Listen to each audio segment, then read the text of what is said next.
কোন হয় ইংরেজি বাক্যকে নেগেটিভ করার সময় আমাদের মাথা নষ্ট হয়ে যায় যে আমরা নটটা কোথায় ইউজ করব, নটটা কোথায় বসাবো।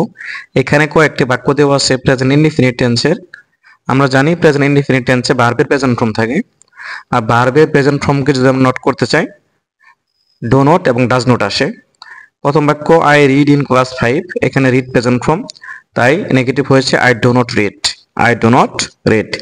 দ্বিতীয় বাক্যে উই প্লে ফুটবল, এখানে প্লে হচ্ছে প্রেজেন্ট ফর্ম, তাই প্লেকে নেগেটিভ করার জন্য আসছে do not play, we do not play football. তৃতীয় বাক্য হি গোস টু স্কুল, এখানে গো এর সাথে এস বা ইয়াস যোগ করা হয়েছে, সাবজেক্ট হি থার্ড পারসন সিঙ্গুলারের কারণে, তাই এখানে এস বা ইয়াস কারণে ডাজ আসবে, he doesn't go to school. আপনারা কমেন্টে একটা উত্তর বলে যাবেন, দে ড্রিঙ্ক ওয়াটার। এটা উত্তর কমেন্টে জানাবেন।